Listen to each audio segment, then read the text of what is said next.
Okay, so I think everything is okay. Here you can see voice changing. This is our fifth free live class of this free course. So in this class, I'm going to talk about practical use of passive voice as well as conversation practice.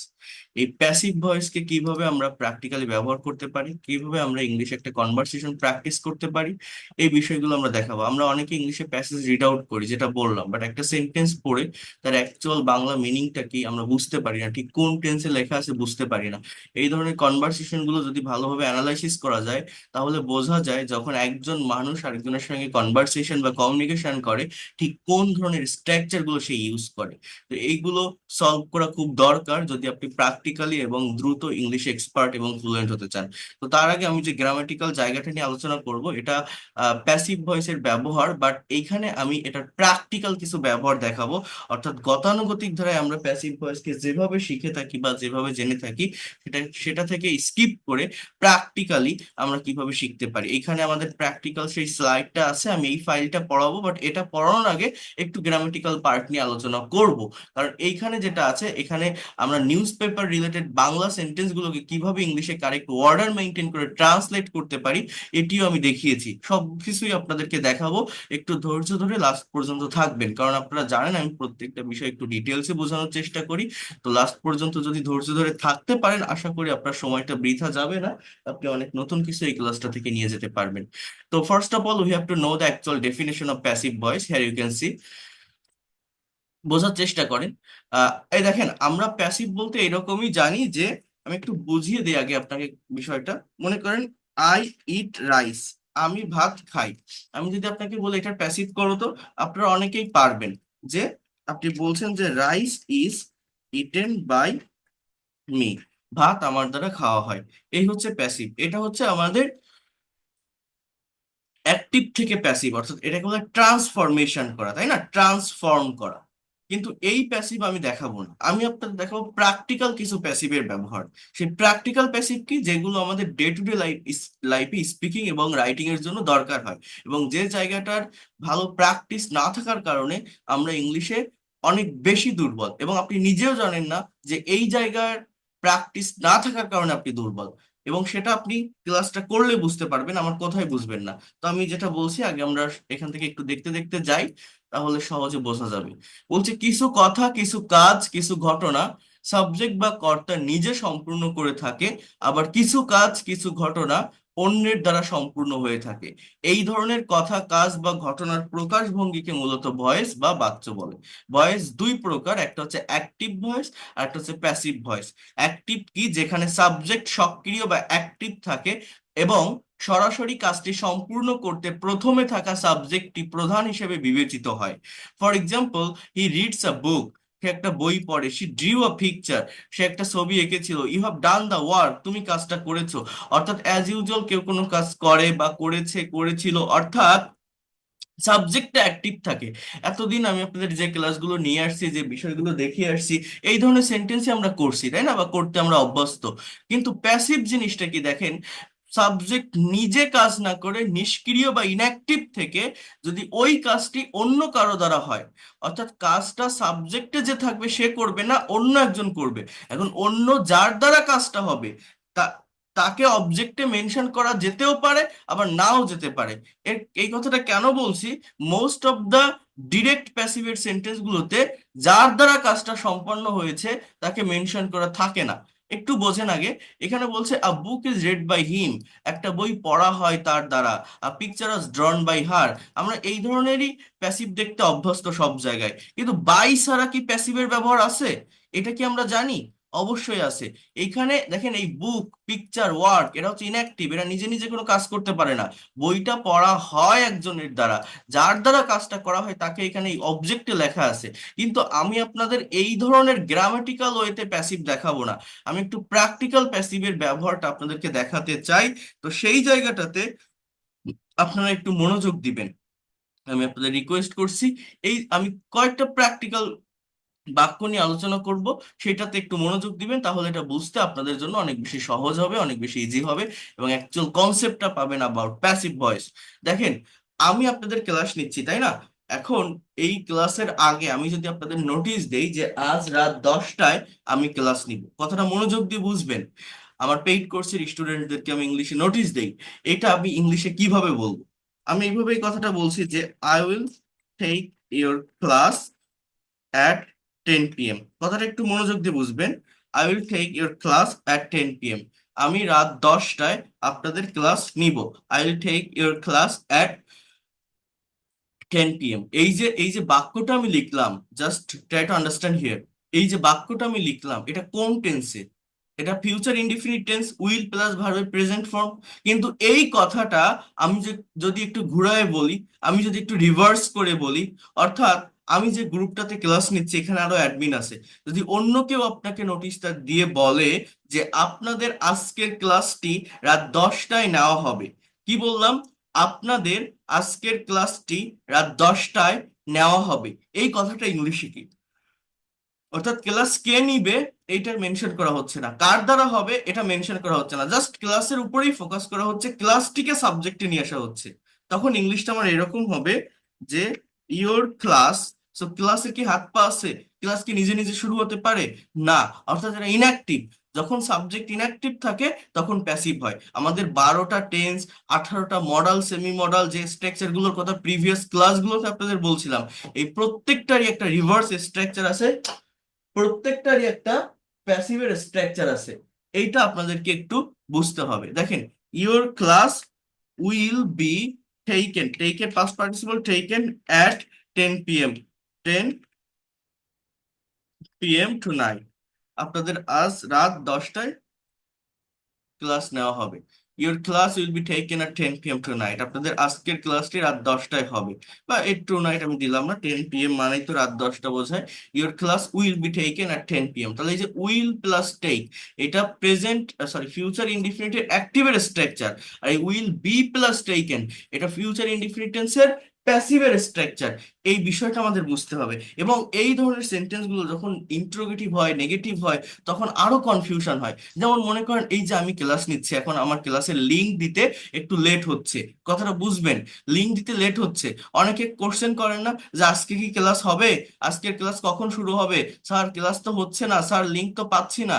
এই কথাগুলো আপনারা বলেন না, ইনবক্সে note message দেন না যে sir আমাদের আজকের ক্লাসটি কখন শুরু হবে। এই যে কথাটা আমি বাংলায় বললাম, এটা যে কোনো একজন ইংলিশে করার চেষ্টা করেন তো, দেখবেন আপনি পারবেন না, আপনি বিভিন্ন জায়গায় প্রবলেম ফেস করবেন। কি বললাম? আমাদের আজকের ক্লাসটি কখন শুরু হবে। এই কথাটা ইংলিশে এরকম হয় যে will when will our class will our class be taken today. আমাদের আজকের ক্লাসটি কখন নেওয়া হবে? Will our class be taken today. যদি বলি শুরু হবে, স্টার্টেড টুডে বা বিগান টুডে।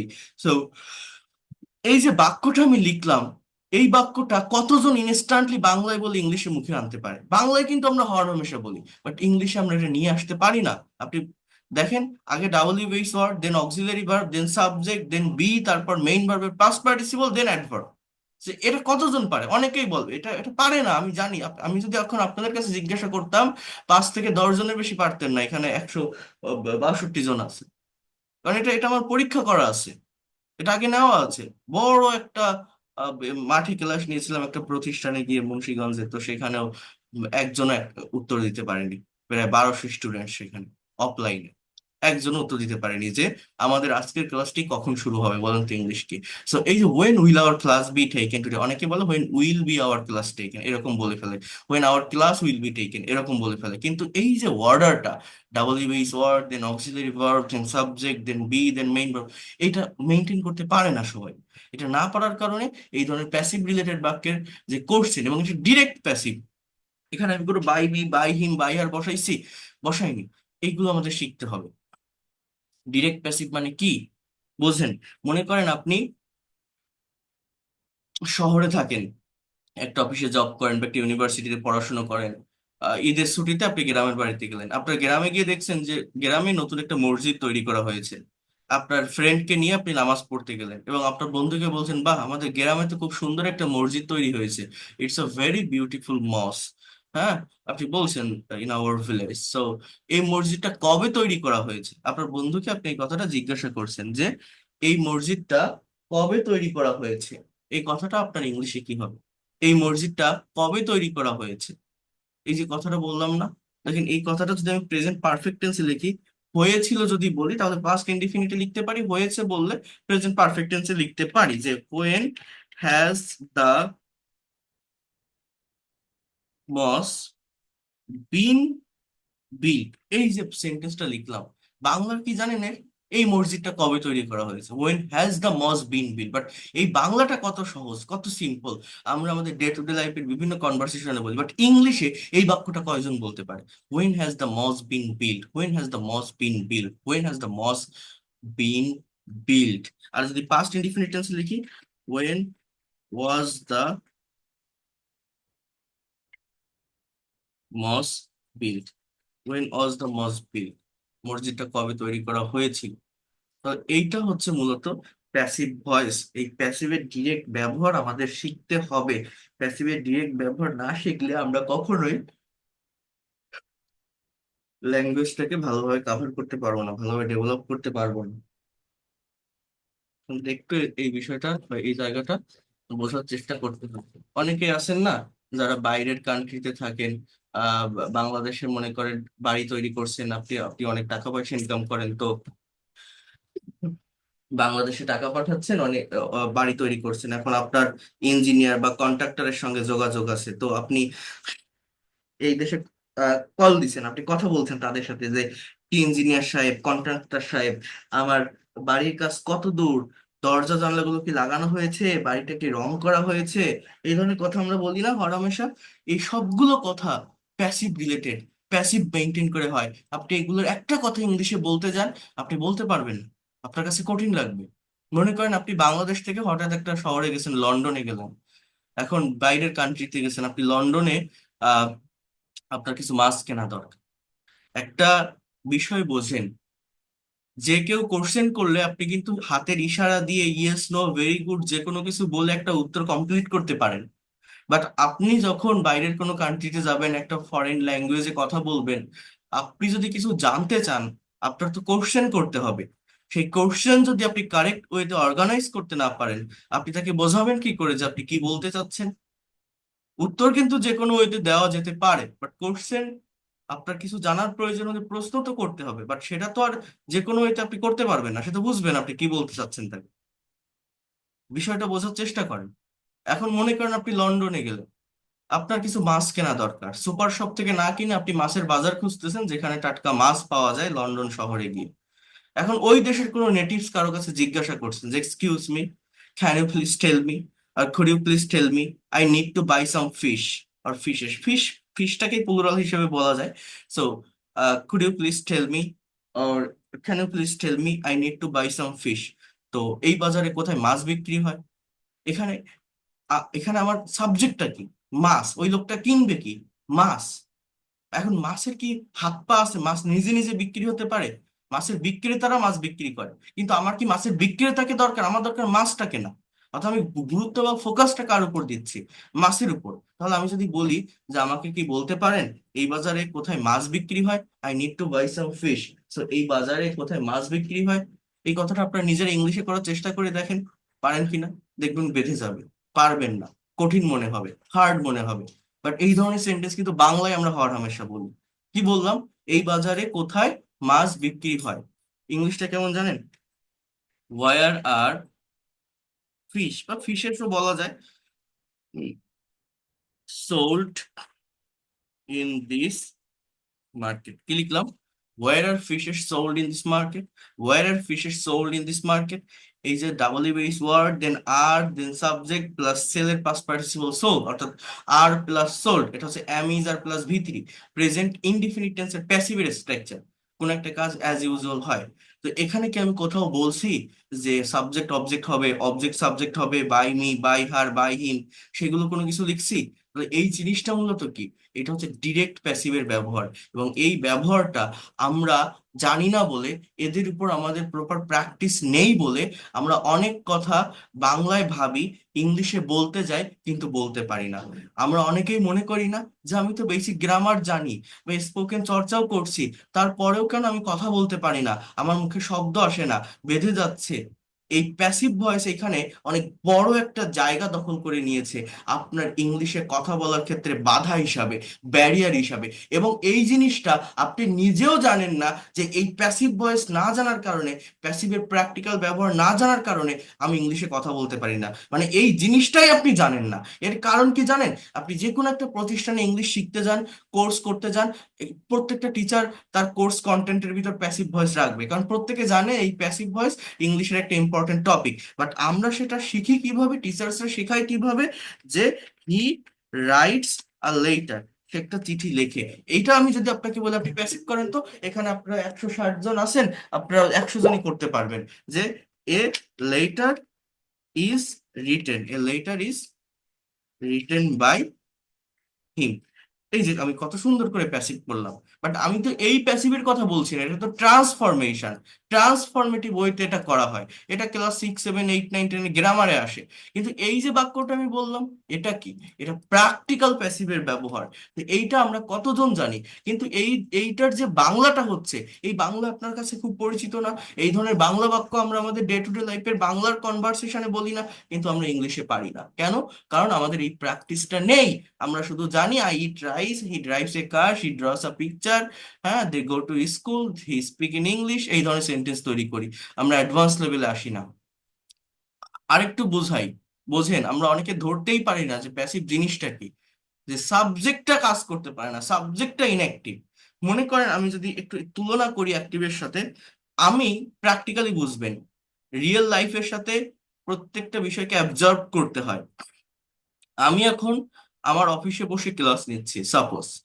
এখন আমার বাসায় যে বেডরুম আছে সেটা পরিষ্কার করা দরকার। আমার বাসায় একটা কাজের মেয়ে আছে, তার নাম রহিমা। এখন আমি বাসায় কল করলাম আমার মাকে, ফোন করে বললাম যে আম্মু, রহিমা কি ঘরটা পরিষ্কার করেছে? আমার তো বেডরুমটা পরিষ্কার করা দরকার ছিল। কি বললাম বলেন তো? রহিমা কি ঘরটা পরিষ্কার করেছে? তাহলে ইংলিশটা কেমন হয় জানেন? Has Rahima clean the room? Practically একটু বোঝার চেষ্টা করেন, বিষয়গুলোকে নেওয়ার চেষ্টা করেন। ইংলিশ ল্যাঙ্গুয়েজটা শিখতে গেলে প্র্যাকটিক্যালি শেখার কোনো বিকল্প নেই। শুধু ওই গতানুগতিক রুলস আর স্ট্রাকচার দিয়ে কখনো ভাষা শেখা যায় না। রুলস স্ট্রাকচার দরকার, বাট সেটাকে প্র্যাকটিক্যালি অ্যাপ্লাই করতে হবে। কি বললাম দেখেন, has Rahima clean the room, Bangla কি জানেন? রহিমা কি রুমটা পরিষ্কার করেছে? এটা কোন tense? Present perfect tense. Present perfect টেন্সের স্ট্রাকচার কি? সাবজেক্ট প্লাস হ্যাভ অথবা হ্যাজ প্লাস ভি3। এখন আপনি যদি উত্তর দেন যে হ্যাঁ, রহিমা ঘরটা পরিষ্কার করেছে, তাহলে কি হবে?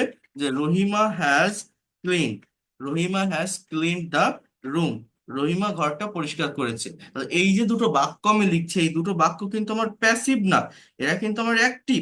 সাবজেক্ট কিন্তু অ্যাক্টিভ। সাবজেক্ট এখানে কে? সাবজেক্ট হচ্ছে এখানে রহিমা। কথাটা বোঝেন, সাবজেক্ট হচ্ছে এখানে রহিমা। এখন আমি যেটা বলতে যাচ্ছি সেটা হচ্ছে, এই কথাটা এইভাবে না বলে আমি যদি একটু ঘুরায় বলি, আমি যদি একটু রিভার্স করে বলি, একটু বোঝেন, ঘুরায় বলি বা রিভার্স করে বলি মানে কি? এর মানে হচ্ছে, এই যে বাক্যটা আমি লিখলাম, এই বাক্যে আমি মূলত ফোকাসটা কার উপর করছি, আমি জোরটা কার উপর দিচ্ছি, আমি গুরুত্বটা কার উপর দিচ্ছি, এইটা কি আমরা বুঝি? এখানে আমার গুরুত্বটা দিচ্ছি কার উপরে আমি?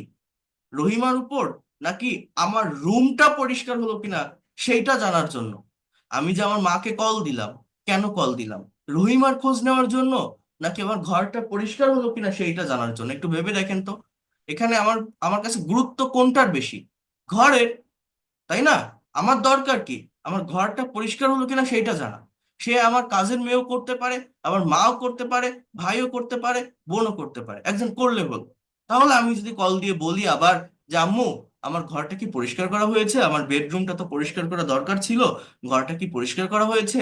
এই যে কথাটা আমি বললাম, এই কথাটা এবার আপনি কিভাবে লিখবেন দেখেন। তখন আপনি এরকম বলতে পারেন যে has the room been cleaned, এর মানে হচ্ছে ঘরটা কি পরিষ্কার করা হয়েছে? Has the room been cleaned, has the room been cleaned, ঘরটা কি পরিষ্কার করা হয়েছে? যদি উত্তরে আসে হ্যাঁ, তাহলে আপনি বলতে পারেন যে the room has been clean, the room has been clean. এই যে হ্যাভ অথবা হ্যাজ বিন প্লাস ভি3, এটা প্রেজেন্ট পারফেক্টের প্যাসিভের স্ট্রাকচার। হ্যাভ অথবা হ্যাজ প্লাস ভি3 এটা অ্যাক্টিভের স্ট্রাকচার। এখানে রহিমা অ্যাক্টিভ, আর এখানে সাবজেক্ট হচ্ছে রুম। রুম কি নিজে নিজে পরিষ্কার হতে পারে? রুমের কি হাত পা আছে? না। তার মানে সাবজেক্টটা প্যাসিভ, রুমটা প্যাসিভ, এই জন্য এই স্ট্রাকচারটা হয়েছে। আমরা অনেকে এই জিনিসটা ধরতেই পারি না যে অ্যাক্টিভ কোনটা আর প্যাসিভ কোনটা। আমার কথাটা একটু মনোযোগ দিয়ে বোঝেন। এই ল্যাঙ্গুয়েজটা শিখতে গেলে প্যাসিভ ভয়েসের প্র্যাকটিক্যাল ব্যবহার শেখার কোনো বিকল্প নেই। এই প্যাসিভ ভয়েস অনেক বড় একটা ব্যারিয়ার হিসাবে কাজ করে আপনার ইংলিশের free hand writing as well as speaking এর ক্ষেত্রে, যদি এটার প্রপার প্র্যাকটিস আমাদের না থাকে। আমি কি আপনাদেরকে বোঝাতে পারলাম কথাটা?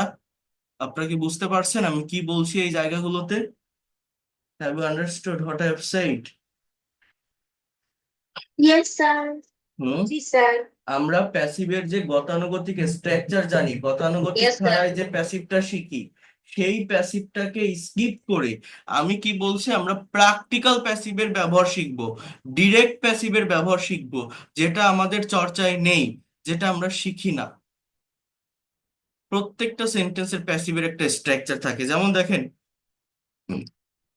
বিড়ালটিকে হত্যা করা হয়েছিল, এই বাক্যের সাবজেক্টকে বিড়াল, এই বিড়ালটাকে হত্যা করা হয়েছিল, এই বাক্যটা প্যাসিভ কেন? আগে এটা বোঝেন, আমরা প্যাসিভ কেন এটাই বুঝতে পারি না, ধরতে পারি না। এই যে বাক্যটা, এটা প্যাসিভ কেন? এর মেইন কারণ হচ্ছে সাবজেক্ট হচ্ছে বিড়াল। এখন এই বিড়াল কি কোনো কাজ করতেছে? মনে করেন আপনি একটা রাস্তা দিয়ে হেঁটে যাচ্ছেন, হাঁটতে হাঁটতে দেখছেন রাস্তার পাশে একটা বিড়াল মরে পড়ে আছে, এবং ওই বিড়ালটাকে দেখে মনে হচ্ছে কেউ একজন এটাকে লাঠি দিয়ে বাড়ি দিয়ে মারছে, কেউ একজন এটাকে মেরে ফেলছে। তো যে মারছে, যার দ্বারা কাজটা হচ্ছে, সে লোকটা তো সেখানে নেই, সে তো মেরে রেখে চলে গেছে। আপনি জাস্ট বিড়ালটিকে দেখছেন, বিড়ালটি মরে পড়ে আছে, ইনঅ্যাক্টিভ অবস্থায় আছে। তো আপনার দেখে মনে হচ্ছে কেউ একজন মেরে ফেলছে, এই জন্য আপনি এই কথাটা বলছেন, এই হায় রে বিড়ালটিকে কে মেরে ফেলছে।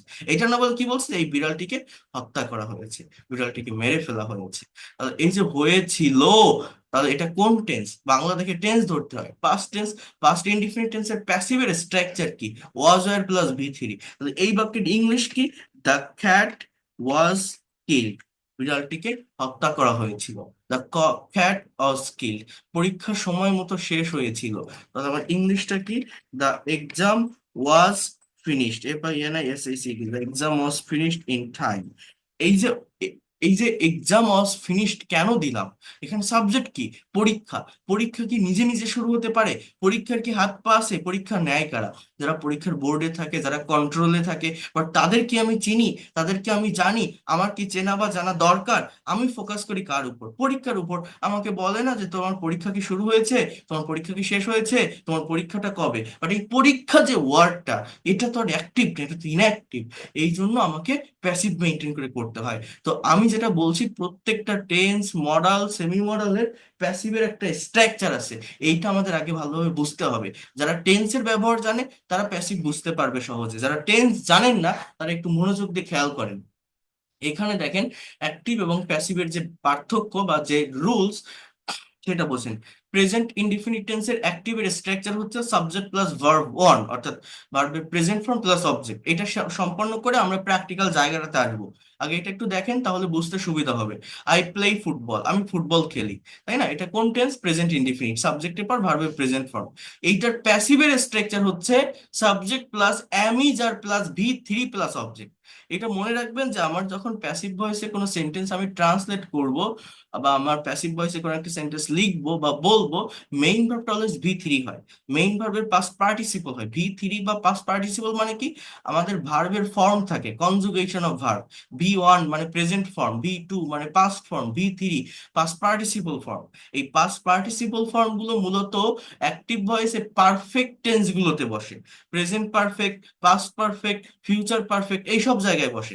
কিন্তু প্যাসিভে সমস্ত স্ট্রাকচারেই মেইন ভার্বটার পাস্ট পার্টিসিপল হয়, সেটা কোনো ইনডিফিনিট টেন্স হোক, বা কন্টিনিউয়াস, বা পারফেক্ট, বা পারফেক্ট কন্টিনিউয়াস। তাহলে কি বলছে? Am is are plus V3 plus object, এটা প্রেজেন্ট ইনডিফিনিট টেন্সের প্যাসিভের স্ট্রাকচার। এখন অ্যাম ইজ আর আমরা কোথায় বসাই? আমরা জানি am is are present continuous টেন্সে বসে, ওয়াজ আর পাস্ট কন্টিনিউয়াস টেন্সে বসে, উইল বি ফিউচার কন্টিনিউয়াস টেন্সে বসে। কিন্তু এই কন্টিনিউয়াস টেন্সের অক্সিলারি ভার্ব গুলো ইনডিফিনিট টেন্সে চলে আসবে যখন সেটা প্যাসিভ ভয়েসের সেন্টেন্স হবে। যেমন এই যে বাক্যটা, যে ফুটবল ইজ প্লেইড, মানে কি? ফুটবল খেলা হয়। মানেটা কেমন? প্র্যাকটিক্যালি বোঝেন। মনে করেন আপনি আপনার একটা ফ্রেন্ডকে নিয়ে একটা নতুন গ্রাম দিয়ে হেঁটে যাচ্ছেন, হাঁটতে হাঁটতে রাস্তার পাশে বড় একটা খেলার মাঠ এবং মাঠের দুই পাশে দুইটা গোল পোস্ট। ওইটা দেখে আপনি বুঝতে পারছেন যে এটা একটা ফুটবল খেলার মাঠ।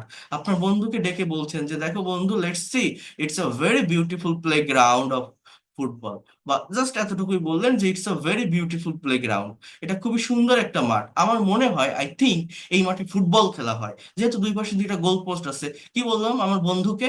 আমার মনে হয় এই মাঠে ফুটবল খেলা হয়। এই যে কথাটা বললাম, I think football is played on this field, is played, অর্থাৎ ফুটবলটা কি, এটা ইনঅ্যাক্টিভ। ফুটবলের কি হাত পা আছে? নিজে নিজে দৌড়াতে পারে? কেউ একজন বলে লাথি মারলে বলটা দৌড়ায়। এই যে ইজ প্লাস ভি থ্রি, এটা হচ্ছে প্রেজেন্ট ইনডিফিনিট টেন্সের প্যাসিভের স্ট্রাকচার। পাস্ট ইনডিফিনিট টেন্সের active subject plus V two, I played football, আমি ফুটবল খেলেছিলাম। Future indefinite will plus V one, I will play football, আমি ফুটবল খেলবো। কিন্তু প্যাসিভে কি হচ্ছে? Was were plus V three, will be plus V three, মানে am is are was were বা উইল বি, এগুলো অ্যাক্টিভের কন্টিনিউয়াস টেন্সে বসে এবং এদের পরে ভার্বের সাথে আইএনজি হয়। কিন্তু এই অক্সিলারি ভার্ব গুলো প্যাসিভ ভয়েসে বসতেছে ইনডিফিনিট টেন্সে এবং এদের পরে মেইন ভার্বের পাস্ট পার্টিসিপল হচ্ছে। অর্থাৎ am is are plus V three present indefinite টেন্সের passive, was are plus V three future indefinite টেন্সের passive, will be plus V three, আমার এটা sorry, was are plus V three past indefinite টেন্সের passive, will be plus V three future indefinite টেন্সের passive. Football is played, football খেলা হয়। Football was played, football খেলা হয়েছিল। Football will be played, football খেলা হবে। ফুটবল উইল বি প্লেড মানে কি? Will be plus V three, football খেলা হবে। এবার কন্টিনিউয়াস টেন্সের স্ট্রাকচার গুলো কি? অ্যাম ইজ আর এর পরে ভার্বের সাথে আইএনজি, যে I am playing football, I was playing football, I will be playing football, এরকম বসাই আমরা যে আমি ফুটবল খেলতেছি, আমি খেলতেছিলাম, আমি খেলতে থাকবো। কিন্তু প্যাসিভের ক্ষেত্রে কেমন জানেন? ওই am is are was are will be থাকবে, কন্টিনিউয়াস টেন্সের প্যাসিভ যেটা, এর পরে একটা এক্সট্রা ওয়ার্ড যুক্ত হবে, সেটা হচ্ছে being, BE I N G plus V three, main ভার্বের পাস্ট পার্টিসিপল। অর্থাৎ football is being played, Bangla অর্থ হচ্ছে ফুটবল খেলা হচ্ছে। Football was being played, football খেলা হচ্ছিল। Football will be being played, football খেলা হতে থাকবে। ফুটবল খেলা হতে থাকবে। কি বললাম বলেন তো? Football is being played, football খেলা হচ্ছে। ওয়াজ বিং প্লেড, হচ্ছিল। উইল বি বিং প্লেড, হতে থাকবে। অর্থাৎ এটা হচ্ছে কন্টিনিউয়াস টেন্সের প্যাসিভের structure. Am is are being, was are being, will be being plus V three. আর পারফেক্ট টেন্সে কি হয়? এইমাত্র দেখালাম একটা বাক্য, যে have has plus V three, present পারফেক্টের অ্যাক্টিভের structure. I have played football. Passive হচ্ছে have has been plus V three, extra একটা শব্দ যুক্ত হবে বিন। কন্টিনিউয়াস টেন্সে বিং, পারফেক্ট টেন্সে বিন, পাস্ট পারফেক্ট থাকলে হ্যাড বিন, ফিউচার পারফেক্ট থাকলে will had, will have been, এরকম। অর্থাৎ football has been played, Bangla অর্থ ফুটবল খেলা হয়েছে। ফুটবল খেলা হয়েছে। Football is being played, football খেলা হচ্ছে। এইবার দেখেন মডালের কথা কি বলছিলাম, যে মডাল অক্সিলারি ভার্বের পর মেইন ভার্বের কিন্তু বেস ফর্ম বসে, can, could, may, might, shall, should, main ভার্বের ফর্মের চেঞ্জ হয় না। বাট এই মডেলটা যখন প্যাসিভ করা হয়, এদের পর একটা বি যুক্ত হয় প্লাস মেইন ভার্বের পাস্ট পার্টিসিপল হয়, can be, could be, should be plus V three. I can play football, আমি ফুটবল খেলতে পারি। Football can be played, football খেলা যেতে পারে। Football can be played, football খেলা যেতে পারে, খেলা যেতে পারে। এই হচ্ছে মডেলের প্যাসিভ। তাহলে দেখেন এই যে একটা বাক্য, যে আগামীকাল রাজুকে লন্ডনে পাঠানো হবে, এটা হচ্ছে ফিউচার ইনডিফিনিট টেন্স, এখানে সাবজেক্টটাকে রাজু। দেখেন এই রাজু কিন্তু নিষ্ক্রিয়, রাজু কিন্তু ইনঅ্যাক্টিভ, রাজু কিন্তু কোনো কাজ করবে না। রাজু নামক মানুষটাকে লন্ডনে পাঠাবে, কে পাঠাবে তাকে মেনশন করা নেই, তার আব্বু পাঠাতে পারে, তার ভাই পাঠাতে পারে। তো সাবজেক্টে যে আছে রাজু, সে তো কোনো কাজ করতেছে না, সে তো ইনঅ্যাক্টিভ। কাজটা, অর্থাৎ ওই লোকটাকে যে পাঠানো হবে সেটা অন্য কারো দ্বারা হবে। এই জন্য will be plus sent, Raju will be sent to London tomorrow, সেন্টের পাস্ট পার্টিসিপল সেন্ট। তাহলে দেখেন আমাদেরকে বিষয়টি জানানো হয়েছে। তাহলে এই বাক্যটা আমরা ইংলিশে কিভাবে করব? কথাটা বোঝেন। সাবজেক্টটা হচ্ছে, এটা হয়েছে, গিয়েছে, থেকেছে, প্রেজেন্ট পারফেক্ট টেন্সের ভিতরে আসে। তাহলে we have been informed, informed about this matter. অর্থাৎ আমরা কিন্তু কিছু করতেছি না, বাইরে থেকে কেউ কোনো একটা বিষয় আমাদেরকে জানিয়েছে। এই যে উই, এই যে সাবজেক্ট, এটা কিন্তু ইনঅ্যাক্টিভ, এটা কিন্তু নিষ্ক্রিয়, সাবজেক্ট কিন্তু কিছু করতেছে না, আমাদেরকে জানানো হয়েছে। এই হ্যাভ বিন প্লাস ভি3 প্রেজেন্ট পারফেক্টের প্যাসিভ। দেখেন আমি যদি বিনটা উঠাই দিতাম, আমি যদি জাস্ট এরকম বলতাম যে we have informed about this matter, এই বাক্যটার অর্থ কি হতো জানেন? আমরা বিষয়টি জানিয়েছি, তখন সাবজেক্টটা অ্যাক্টিভ হয়ে যেত। আমরা কাউকে কোনো একটা বিষয় জানিয়েছি, we have informed about this matter. কিন্তু এখানে কি বলছে? আমাদেরকে জানানো হয়েছে, অর্থাৎ উই হ্যাভ বিন ইনফর্ম। এইটা হচ্ছে আমার প্রেজেন্ট পারফেক্টের প্যাসিভ। এই কথাটাকে এভাবেও বলা যায়, অর্থাৎ এই বস্তুবাচক অবজেক্টকে সামনে এনেও বলা যায় যে দিস ম্যাটার, এরকম বলা যায় this matter has been informed us, এই বিষয়টি আমাদেরকে জানানো হয়েছে। এই কথাটা এইভাবে বলা যায়।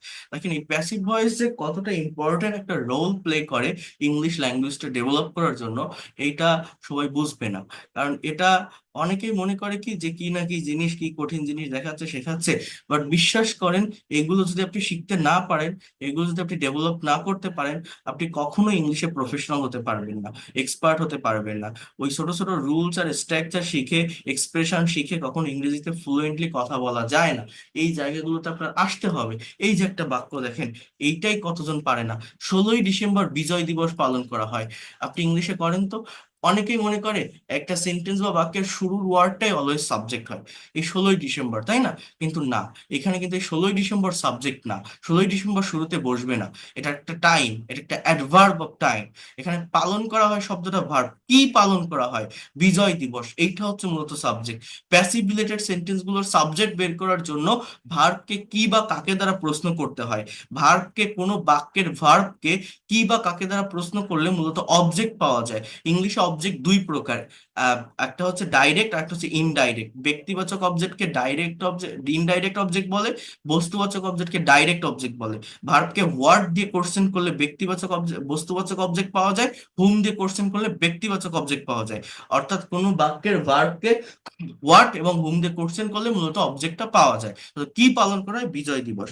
এই বিষয়গুলো সবাই বুঝবে না। ভিক্টরি ডে, অনেকেই চলে যাবে, অনেকে এটা নিতে পারবে না, কারণ নেওয়ার সেই ক্যাপাবিলিটি নেই। Victory day, that is the subject. এবার ভার্ব হয় অ্যাজ ইউজুয়াল, কোন একটা কাজ হয়, তো এটা প্রেজেন্ট ইনডিফিনিট টেন্সের প্যাসিভ, তাহলে is observe, OBACRVED, victory day is observe, observe. এবার কবে পালন করা হয়? 16ই ডিসেম্বর। এখানে সার্টেন ডেটের আগে অন প্রিপোজিশন বসে, অন 16th ডিসেম্বর। আমাদের প্রিপোজিশনের উপর ডিটেলস ক্লাস আছে, আমি আপনাদেরকে দেখাবো। তাহলে কি লিখলাম? যে victory day is observe on 16th December. তো এইভাবে এই বাক্যগুলোকে আপনাদের ট্রান্সলেট করতে হবে। এখানে অনেক বাক্য আছে, বাট আমি কিছু প্র্যাকটিক্যাল বাক্যের কাছে যাব এখন। আপনারা এই জায়গাটায় মনোযোগ দিয়ে বুঝবেন, এগুলো হচ্ছে নিউজ পেপার রিলেটেড সেন্টেন্স। এই যে ক্লাসটা দেখাচ্ছি এটা আমার পেইড কোর্সের 10টা মাস্টার্স ফ্রি হ্যান্ড রাইটিং ক্লাসের একটা ক্লাস। তো এই প্যাসিভের সাথে এটা রিলেটেড, এজন্যই আপনাদেরকে আমি এখানে এনে এটা দেখাচ্ছি। একটু মনোযোগ দিয়ে বোঝেন, যারা বাংলা থেকে ইংলিশে কারেক্ট অর্ডার মেনটেন করে সেন্টেন্স ট্রান্সলেট করতে গেলে প্রবলেম ফেস করেন, সেন্টেন্স ট্রান্সলেট করতে পারেন না, যদি এই জায়গাটা আপনারা মনোযোগ দিয়ে দেখেন, এই ক্লাসটি ভালোভাবে দেখেন, এই ট্রান্সলেশনের জায়গাটা বা এই বিষয়গুলো নিয়ে দেখবেন আপনার আর কোনো ধরনের প্রবলেম ফেস করতে হবে না। অনেক ভালোভাবে আপনারা সেটা কাভার করতে পারছেন। এটা হচ্ছে মেইন কথা। এখানে একটু ভালোভাবে মনোযোগ দিবেন, এটা আমার পেইড কোর্সের একটা ক্লাস যেটা আপনাদের এইখানে আমি দেখাচ্ছি।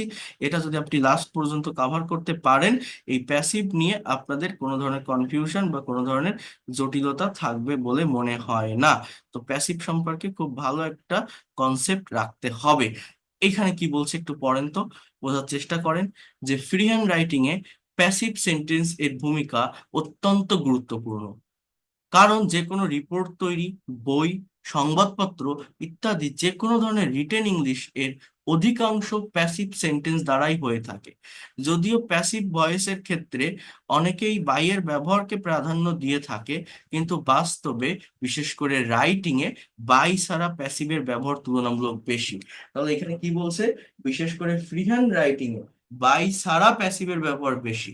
যেমন, বোঝার চেষ্টা করেন, এখানে একটা এক্সাম্পল আছে, সেটা হচ্ছে রি- আহ, রিপোর্টটি যথাসময়ে তৈরি হয়েছে। কি বলছে দেখেন, the report has been prepared on time. এখানে কে রিপোর্ট তৈরি করেছে তাকে মেনশন করা নেই। হ্যাঁ, এই জন্য বাইয়ের ব্যবহার হয়নি। কিন্তু পরে আরেকটা বাক্য দেখেন, রিপোর্টটি যথাসময়ে তৈরি হয়েছে এবং ম্যানেজারের দ্বারা অনুমোদিত হয়েছে। রিপোর্টটি যথাসময়ে তৈরি হয়েছে এবং ম্যানেজারের দ্বারা অনুমোদিত হয়েছে। The report has been prepared on time and it has been approved by the manager. It has been approved by the manager, এইখানে বাই দ্য ম্যানেজার, বাট যার দ্বারা কাজটা করা হয়েছে তাকে মেনশন করা আছে, কিন্তু কোথায় মেনশন করা আছে তাকে? অবজেক্টে, কিন্তু সাবজেক্টে না। তাহলে দেখেন, আমরা যদি কিছু প্র্যাকটিক্যাল বাক্য একটু ডিটেলস অ্যানালাইসিস করে ট্রান্সলেট করার চেষ্টা করি, আমরা পারি কিনা। এই ধরনের বাক্যগুলো দেখলে আমাদের গায়ে জ্বর চলে আসে, ভাবি কত কঠিন, কিনা কি হবে, কোন ওয়ার্ডের পর কোন ওয়ার্ড বলবে, কোন টেন্সে লেখা আছে। বাট খুব সহজে এগুলোকে ট্রান্সলেট করা যায়, খুব সহজে এগুলোকে কাভার করা যায়। তো একটু মনোযোগ দিয়ে দেখার চেষ্টা করেন, ভালোভাবে নেওয়ার চেষ্টা করেন। এখানে কি বলছে? স্বাধীনতা দিবস উপলক্ষে প্রধানমন্ত্রীকে গার্ড অফ অনার দেওয়া হচ্ছিল। এই বাক্যটা আপনাকে ইংলিশে ট্রান্সলেট করতে হবে। এখন আপনি কিভাবে ট্রান্সলেট করবেন? কি বলছে? যে স্বাধীনতা দিবস উপলক্ষে প্রধানমন্ত্রীকে গার্ড অফ অনার দেওয়া হচ্ছিল। মনোযোগ দিয়ে বোঝেন। এই ধরনের প্যাসিভ রিলেটেড বাংলা সেন্টেন্সকে যখন আপনি ইংলিশে ট্রান্সলেট করবেন, সবার আগে ভার্বের কাছে আসবেন। বলেন তো কি বললাম? সবার আগে কোথায় আসবেন? ভার্বের কাছে। মনে রাখবেন, এই প্যাসিভ রিলেটেড বাক্যে বা যে কোনো বাংলা বাক্যে ভার্ব লাস্টে থাকে। যে কোনো বাংলা বাক্যে ভার্ব কোথায় থাকে বললাম? যে কোনো বাংলা বাক্যে ভার্ব লাস্টে থাকে। ভার্ব লাস্টে থাকে। ওই ভার্বকে কি বা কাকে দ্বারা প্রশ্ন করে সাবজেক্টটাকে নিয়ে আসতে হবে, মানে অবজেক্ট পাওয়া যায় ভার্বকে কি বা কাকে দ্বারা প্রশ্ন করলে। তো প্যাসিভ রিলেটেড বাক্যে অবজেক্টটাই মূলত সাবজেক্ট। এখন একটা বাক্যে অবজেক্ট একটাও থাকতে পারে, দুটোও থাকতে পারে। ভার্বকে হোয়াট অ্যান্ড হুম দিয়ে কোশ্চেন করতে হবে, যে কি দেওয়া হচ্ছিল, what, guard of honour, that is the object. কাকে দেওয়া হচ্ছিল, হুম, প্রধানমন্ত্রীকে, দ্যাট ইজ অ্যানাদার অবজেক্ট। অর্থাৎ এই বাক্যে দুটো অবজেক্ট আছে, যে কোনো একটাকে শুরুতে নেওয়া যায়। বাট যদি দুটো অবজেক্ট থাকে, তাহলে অলওয়েজ ব্যক্তিকে বস্তুর থেকে প্রাধান্য দিতে হয়। যদি দুটো অবজেক্ট থাকে, কি বললাম একটু মনোযোগ দিয়ে বোঝেন, তাহলে অলওয়েজ ব্যক্তিকে বস্তুর থেকে প্রাধান্য দিতে হয়। ব্যক্তিকে বস্তুর থেকে প্রাধান্য দিতে হয়। অর্থাৎ বাক্যের সাবজেক্ট হচ্ছে the prime minister, the prime minister, অর্থাৎ প্রধানমন্ত্রী। এটা হচ্ছে আমার মূলত সাবজেক্ট, দা প্রাইম মিনিস্টার। একটু মনোযোগ দিয়ে বোঝেন। এবার আমার ভার্ব নিয়ে আসতে হবে। বাংলা বাক্যে ভার্ব লাস্টে থাকে, বাট ইংলিশে কিন্তু ভার্ব সাবজেক্টের পরে থাকে। প্রত্যেকটা ইংলিশ বাক্যে ভার্ব কোথায় থাকে? ভার্ব, এক মিনিট, বেঁধে যাচ্ছে, just wait a minute.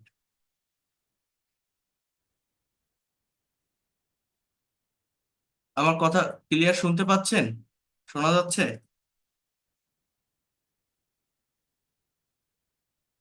G sir. আচ্ছা, ঠিক আছে। তো প্রত্যেকটা বাংলা বাক্যে ভার্ব লাস্টে থাকে, বাট ইংলিশে ভার্বটা কোথায় থাকে বলছি? ইংলিশে কিন্তু ভার্ব থাকে সাবজেক্টের পরে। এখন এখন আমি সাবজেক্টের পরে যে ভার্বটা বসাবো, সাবজেক্টের পরে যে ভার্বটা আমি ইউজ করব, এইটা আমার কারেক্ট টেন্স মেনটেন করে এখন ইউজ করতে হবে। যেমন এই যে দেওয়া হচ্ছিল, এই দেওয়া হচ্ছিলটা কোন টেন্সের টাইমিং এর ভিতরে যায়, এইটা আমাকে আগে আইডেন্টিফাই করতে হবে। এইটা আমাকে আগে বুঝতে হবে। কি বললাম বলেন তো? এই যে দেওয়া হচ্ছিল কথাটা মূলত কোন টেন্সের ভিতর যাবে? তাহলে এটা অতীতে কোন একটা কাজ হচ্ছিল বা চলছিল, তাহলে এটা হচ্ছে পাস্ট কন্টিনিউয়াস টেন্স। তাহলে the prime minister, past continuous এর প্যাসিভের স্ট্রাকচার কি? ওয়াজ ওয়্যার বিং প্লাস ভি3। The prime minister was being given, অর্থাৎ প্রধানমন্ত্রীকে দেওয়া হচ্ছিল। The prime minister was being given, প্রধানমন্ত্রীকে দেওয়া হচ্ছিল। The prime minister was being given. এবার কি দেওয়া হচ্ছিল? Guard of honour. The prime minister was being given guard of honour, প্রধানমন্ত্রীকে দেওয়া হচ্ছিল কি? Guard of honour. এবার কি, কি উপলক্ষে?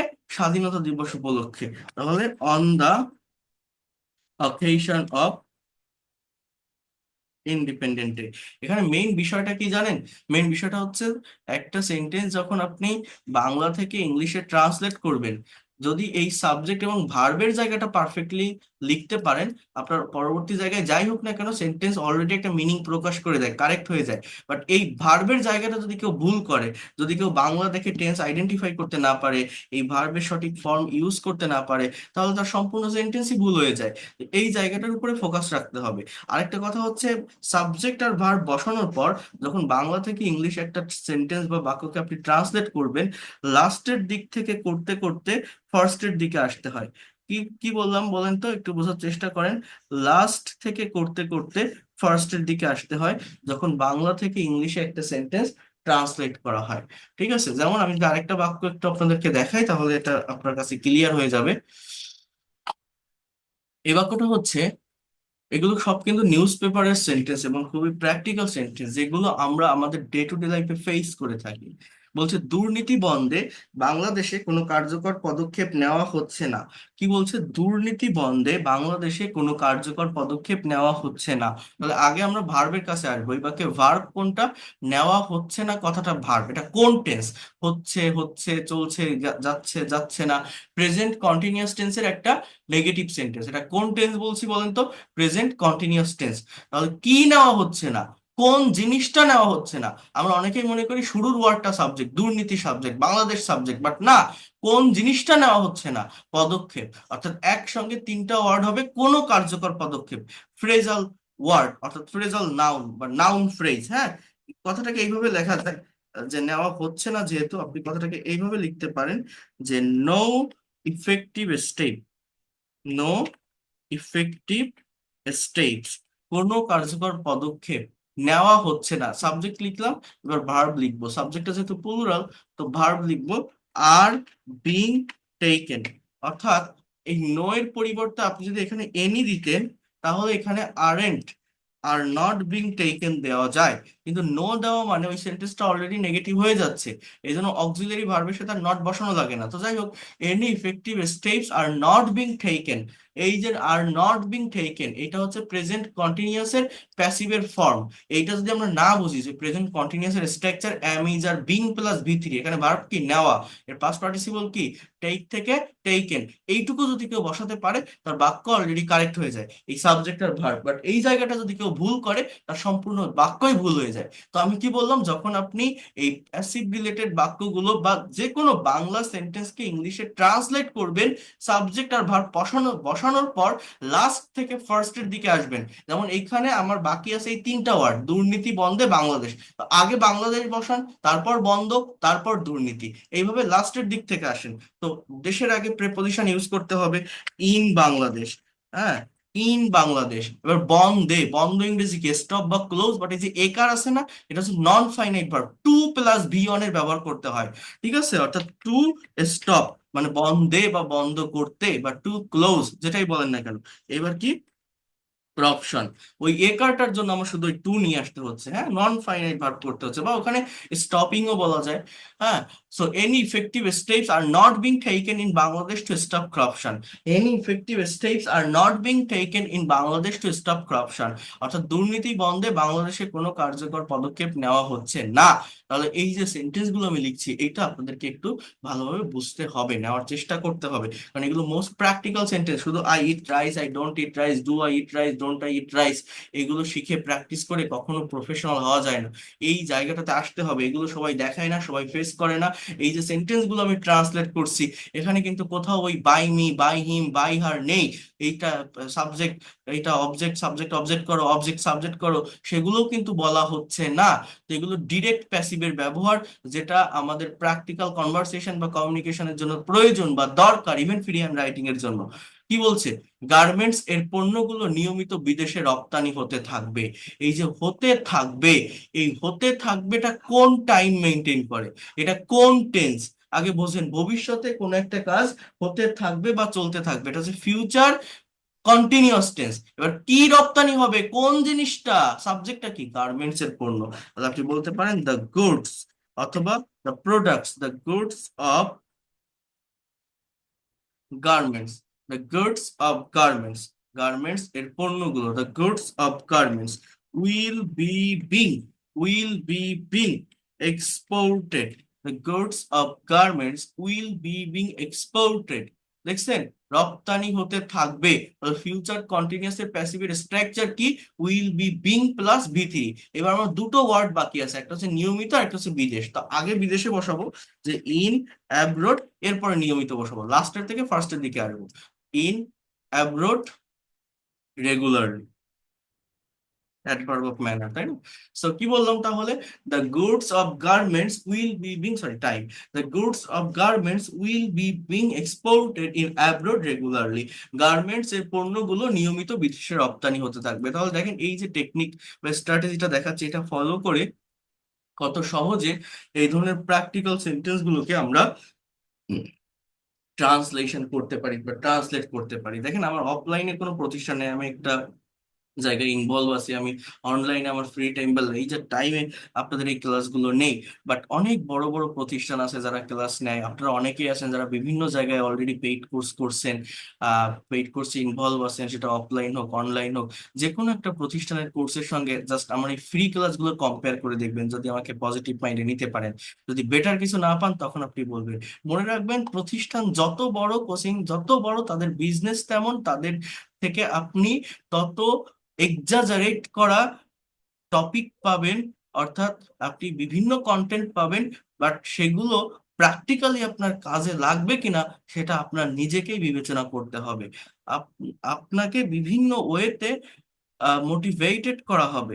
আপনি দেখবেন লেখা থাকে যে 60 ঘন্টার ক্লাস, 50টা ক্লাস, এবং এই ক্লাসের ভিতরে এতগুলো রেকর্ডেড ক্লাস করলে আপনি ইংলিশে এক্সপার্ট হতে পারবেন 1 সপ্তাহের ভিতর, 2 সপ্তাহের ভিতর।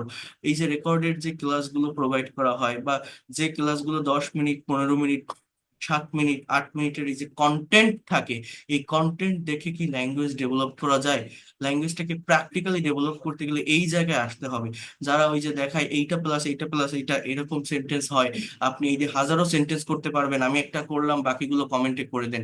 আমি যদি ওইরকম পড়াতাম, আপনারা অনেকেই থাকতেন, খুব এনজয় করতেন। বাট এই জায়গাগুলো সবাই বুঝতে চায় না, সবাই দেখতে চায় না। কিন্তু আমি যাদেরকে পড়াই, তাদের তারা যাতে এক্সপার্ট অ্যান্ড ফ্লুয়েন্ট হয়ে বের হতে পারে, আমি সেভাবেই পড়াই। তারা যাতে এই ল্যাঙ্গুয়েজটাকে নিজের অ্যাসেট বা সম্পদ হিসাবে নিতে পারে। যারা আমার প্রিভিয়াস ক্লাসগুলো করেছেন তারা জানেন আমি কিভাবে পড়িয়ে থাকি। আমি সেভাবেই পড়িয়ে থাকি যাতে করে এই ল্যাঙ্গুয়েজটাকে আপনি আপনার নেক্সট জেনারেশনকে আপনি শেখাতে পারেন। আমার কাছে কোর্স করে অফলাইনে প্রতিষ্ঠান দিছে মাদারীপুর জেলা শহরে একটা লোক, তার এখন প্রচুর স্টুডেন্টস, 12 থেকে 13 জন স্টুডেন্ট ছিল, পরে আমার ক্লাস করে এখান থেকে আমি যেভাবে পড়াই সেটা অনুসরণ করে সে এখন পড়াচ্ছে। তার এখন প্রায় মানে নতুন করেছে, 100-র উপরে স্টুডেন্ট হয়ে গেছে বিভিন্ন প্রফেশনে। তো সে বলছিল কিছুদিন আগে, এবং আমার এই বইটা, আমার লেখা যে বইটা, সেটা অর্ডার করছে অনেকগুলো কপি তার স্টুডেন্টদের জন্য। তো দ্যাট ইজ মাই প্লেজার। তো যে কথাটা আমি বারবার বলি, ইংলিশ শিখতে গেলে এটা একটা ভাষা, একটা নলেজ, একটা জ্ঞান, একটা বিদ্যা। একবার শিখে নিতে পারলে সারা জীবন আপনার সাথে থাকবে, আপনার একটা অ্যাসেট বা সম্পদ হিসেবে থাকবে। নিজেকে আপনি স্মার্টলি একটা ওয়েল এনভায়রনমেন্টে প্রেজেন্ট করতে পারবেন। বাট এই ভাষাটা যে না জানে, সে নিজের ভিতরে হীনমন্যতায় ভোগে, অনেক প্রবলেম ফেস করে। অনেকেই আছে আমার কাছে যারা গভর্নমেন্টের ভালো ভালো জায়গায়, তারা পজিশনে তারা আছে, চাকরি করে। আমাকে বলে কি জানেন, আপনি অবাক হয়ে যাবেন স্যার, আমার আমি আপনার ব্যাচে, অনলাইন ব্যাচে ভর্তি হতে চাই, অফলাইনে তো কোর্স করার এরকম সুযোগ নাই। তো আমার নামটা গোপন রাখবেন, আমি ছদ্মনাম ইউজ করে ক্লাস করব, আমি এই প্রতিষ্ঠানে এই জায়গায় আছি, আমি আমার আসল নামটা দিতে চাই না। তাহলে সে নিজের ভিতরে কতটা লজ্জাবোধ তার তৈরি হয়েছে, যে এই ল্যাঙ্গুয়েজটা না জানার কারণে সে স্মার্টলি নিজেকে প্রেজেন্ট করতে পারে না। সে যখন শিখবে, তার শেখার বয়স নাই, এবং সে শিখতে গেলেও সে লজ্জা পাচ্ছে যে আমি এই বয়সে শিখবো, কে কি মনে করবে, কি বলবে। তাই আমাকে এইভাবে বলছে যে আমি আপনার অনলাইনে ক্লাস করব, আমার ছদ্মনাম ব্যবহার করে করবো। তাহলে আপনি একবার ইমাজিন করে দেখেন। তো যে কথাটা আমি বলছি, এখানে ভয় পাওয়ার, লজ্জা পাওয়ার কিছু নেই। এটা পরা পোশাক না যে আপনি টাকা খরচ করে কিনলেন, পরলেন, ছিঁড়ে গেল। এটা কোনো খাবার না যে আপনি খেলেন, হজম হয়ে গেল। একটা বিদ্যা, একটা নলেজ, একবার শিখে নিতে পারলে সারা জীবন থাকবে। তাহলে আপনি ভাষা ভাষা কেন শিখবেন? প্রফেশনালি শেখেন, একটা মেন্টরের অধীনে থেকে গোছানো পদ্ধতিতে এগোন। যারা বিভিন্ন জায়গা থেকে ক্লাস দেখতে থাকে, কন্টেন্ট দেখতে থাকে, নিজেকে প্রশ্ন করে দেখেন, আপনি, আপনার দিন, মাস, বছর যেতে থাকবে, আপনাকেও শিখে যেতে হবে, ওই শেখাটা আপনি শেষ নামাতে পারবেন না। নিজের ভিতরে অ্যাকচুয়াল কনফিডেন্টটা পাবেন না যে আমি এখন পুরোপুরি ভাবে ইংরেজি জানি। বাট একটা মেন্টরের অধীনে থেকে ক্লাস করলে, ধারাবাহিকতা মেনটেন করে ক্লাস করলে, যদি আপনি বুঝতে পারেন যে আমার শুরুটা কোথায় শেষটা কোথায়, ঠিক কোন টপিকের পর কোন টপিক পড়তে হবে, এই ল্যাঙ্গুয়েজের ভিতর কতটুকু আছে, কতটুকু পড়লে আমি পারফেক্টলি ইংলিশ এক্সপার্ট হতে পারবো, এইটা যে বুঝতে পারে সে দ্রুত ডেভেলপ করতে পারে, সে দ্রুত তার ল্যাঙ্গুয়েজটাকে শিখে স্ব স্ব সেক্টরে কাজে লাগাতে পারে। আমি সেভাবেই শেখাই। আমার এই কোর্সটা কিন্তু যে কোনো বয়সের যে কেউ করতে পারবেন। আপনি স্টুডেন্ট হন, house wife, teacher, officer, job holder, freelancer, প্রত্যেকের জন্য এটা অনেক অনেক বেশি উপকারী। চলেন আমরা আরেকটা সেন্টেন্স দেখি। এই বাক্যগুলো আরো মানে দেখলে মনে হবে আরে বাবা এ তো কত বড় সেন্টেন্স, আমি কোন ওয়ার্ডের পর কোন ওয়ার্ড বসাবো, কত কঠিন। কিন্তু দেখেন আমি যে ওয়েটা দেখাচ্ছি, আমি যে মেথডটা দেখাচ্ছি, এটা ফলো করে যদি আপনি করতে পারেন, খুব সহজেই এগুলোকে আপনারা ট্রান্সলেট করতে পারবেন। সেটা কেমন? Just try to understand here, একটা মিনিট প্লিজ। এই যে বাক্যটা আছে আপনারা এখানে দেখছেন, কি বলছে? বিশিষ্ট আইটি প্রফেশনাল তারিক মাহমুদকে 2019-20 সালের জন্য বাংলাদেশ কম্পিউটার সমিতির সভাপতি নির্বাচিত করা হয়েছে। দেখেন কত বড় একটা বাক্য না? কিন্তু আপনি ট্রান্সলেট করতে পারবেন খুব সহজে। কিভাবে? প্রথমত আমি বলছি যে বাংলা বাক্যের ভার্বের কাছে আসেন। এখানে ভার্ব কোনটা? এই নির্বাচিত করা হয়েছে, এই কথাটা ভার্ব। হ্যাঁ, তাহলে কি নির্বাচিত করা হয়েছে? সভাপতি। এটা মানে কিন্তু একটা অবজেক্ট। কাকে করা হয়েছে? তারিক মাহমুদকে। এটা আরেকটা অবজেক্ট। অর্থাৎ এই বাক্যে আমার দুটো অবজেক্ট আছে।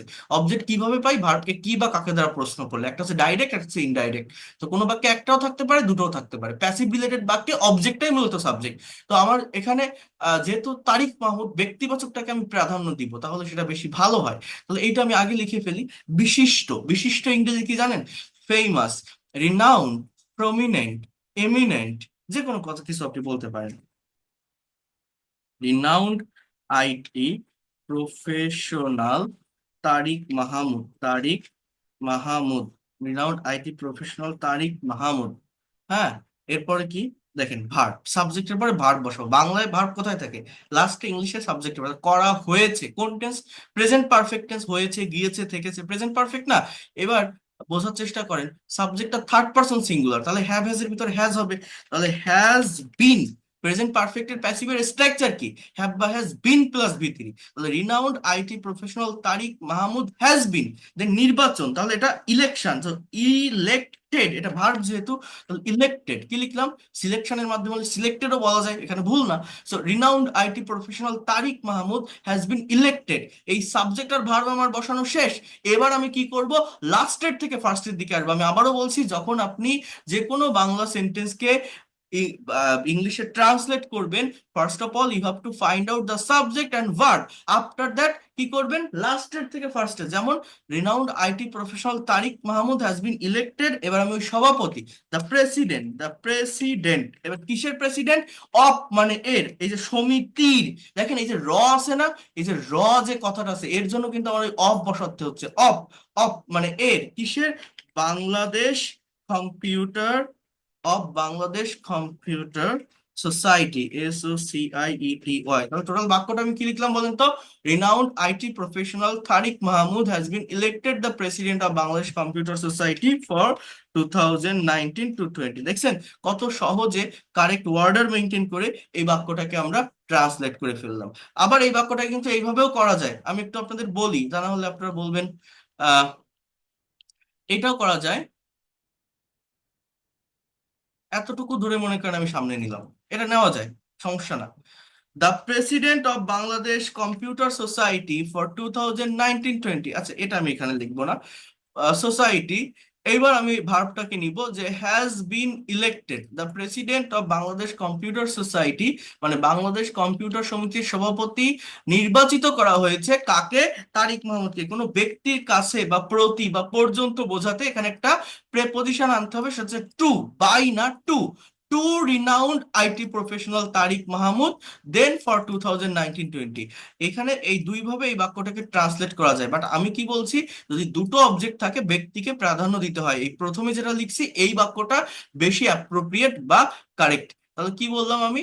সেন্টেন্স দুইটা, renowned IT professional Tariq Mahmud has been elected the president of Bangladesh computer society for 2019-20, and the president of Bangladesh Computer Society has been elected to renowned IT professional Tariq Mahmud for 2019-20।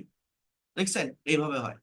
আমি যাদেরকেই পড়াই আমি অনেক পরিশ্রম করে পড়াই, আমার ভিতরে যা আছে সেভাবেই আমি দিয়ে পড়ানোর চেষ্টা করি। আমার খুব বেশি দরকার নেই, বাট আমার কাছে যারা থাকবে তারা যেন এক্সপার্ট এবং ফ্লুয়েন্ট হয়ে বের হয়।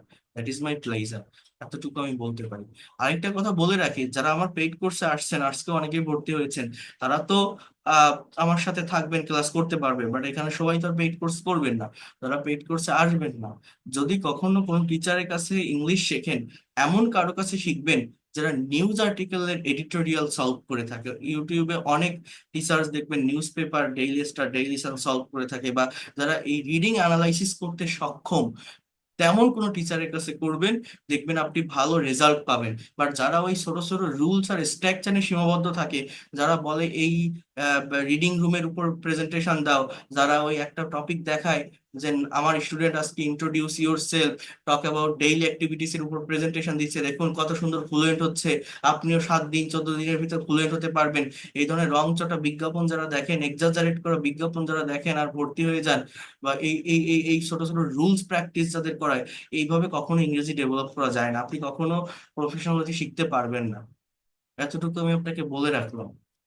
অনেকেই বিভিন্ন ইংলিশের উপর, বিভিন্ন সাবজেক্টে পড়াশোনা করে ইংলিশের উপর কোর্স করে করাচ্ছে, বাট আমার তো মেইন সাবজেক্টটা ইংলিশ। আমি একটা পাবলিক ইউনিভার্সিটি থেকে ইংলিশ ল্যাঙ্গুয়েজ অ্যান্ড লিটারেচারে গ্রাজুয়েশন কমপ্লিট করে প্রায় 52টা কোর্স কমপ্লিট করতে হয়েছে আমার, একাডেমিক কোর্স। তারপরে আপনার লিঙ্গুইস্টিকে নিয়ে, তারপরে আপনার আইএলটিএস টোফেল করে তারপরে আমি এখানে পড়াচ্ছি। তো বিষয়টা অতটা সহজ না। এটা, এই যেটা আমি পড়াচ্ছি এটা তিন, অন্য সাবজেক্ট বা ডিপ্লোমা পড়ে, অন্য সাবজেক্ট পড়ে 3 মাসের একটা কোর্স করে সে কিভাবে এত কিছু জানবে বা এত কিছু পড়াবে? সে তো ওই রুলস স্ট্রাকচারের উপরেই ডিপেন্ডেন্ট থাকবে। একটা রুলস স্ট্রাকচার তো যে কেউই পড়াতে পারে, বাট ভেঙে ভেঙে প্রত্যেকটা বিষয় অ্যানালাইসিস করা, একটা প্রফেশনাল প্যাসেজ, একটা ফিকশন, একটা নন ফিকশন অ্যানালাইসিস করতে বলেন তো। যারা এই ছোট ছোট রুলস পড়ায়, স্ট্রাকচার পড়ায়, বলে এরকম একটা সেন্টেন্স করে দিলাম, এরকম হাজারো সেন্টেন্স আপনি করেন, বা এই টপিকের উপর প্রেজেন্টেশন, প্রেজেন্টেশন স্পিকিং আমিও করাই, আমিও করাবো। আগামীকালকে ক্লাসে জয়েন করবেন, আমি একদম স্পিকিং এর উপর একটা ক্লাস নিব। আপনি বুঝতে পারবেন যে স্পিকিং কত সহজে ডেভেলপ করা যায় কোনো গ্রামেটিক্যাল মিস্টেক ছাড়া। আইএলটিএস এর অ্যাডভান্স টপিকের উপর কত সুন্দরভাবে ফ্লুয়েন্টলি ইংলিশে কথা বলা যায়। এটা 6 ফ্রি লাইভ ক্লাসে আছে, আজকে তো 5th ক্লাস, আগামীকাল সেটা আপনারা দেখতে পারবেন। সবকিছুর একটা ওয়ে আছে, একটা সিস্টেম আছে, সেটা ফলো না করতে পারলে কখনো ডেভেলপ করা যায় না। আচ্ছা, আমরা আর দু একটা সেন্টেন্স একটু দেখি। এখানে একটা বাক্য আছে, দেখেন, বোঝার চেষ্টা করেন। আমি এরপরে একটা কনভারসেশন দেখাবো, ইংলিশ টু ইংলিশ কনভারসেশন। এটা দেখলে কি হবে, আমরা বুঝতে পারবো যে একজন মানুষ যখন আরেকজনের সঙ্গে ইংলিশে কমিউনিকেট করে, তখন ঠিক কোন ধরনের স্ট্রাকচার সে ব্যবহার করে। আমাদের যে 12টা টেন্স, 18টা মডাল, সেমি মডাল, 30টা স্ট্রাকচার আমি বলি, সব তো লাগে না একটা প্র্যাকটিক্যাল কনভারসেশন বা কমিউনিকেশন। মিক্সড স্ট্রাকচারের প্রয়োজন হয় না। তো ঠিক কোন ধরনের স্ট্রাকচার গুলোর বেশি ব্যবহার হয়, এটা বুঝতে পারলে ওইগুলো ইউজ করে আমরা একজন আরেকজনের সঙ্গে খুব ভালোভাবে কমিউনিকেশন বা কনভারসেশন করতে পারবো। দেখেন, ইসলামী ব্যাংক বাংলাদেশ লিমিটেড এর বার্ষিক সম্মেলন 2019 আজ বিকাল 3টায় বঙ্গবন্ধু সম্মেলন কেন্দ্রে অনুষ্ঠিত হবে। তাহলে এটা আমরা কিভাবে ট্রান্সলেট করব? এই অনুষ্ঠিত হবে কথাটাকে কোশ্চেন করে, কি অনুষ্ঠিত হবে? বার্ষিক সম্মেলন, দ্যাট ইজ দ্য সাবজেক্ট। এখন কিসের বার্ষিক সম্মেলন?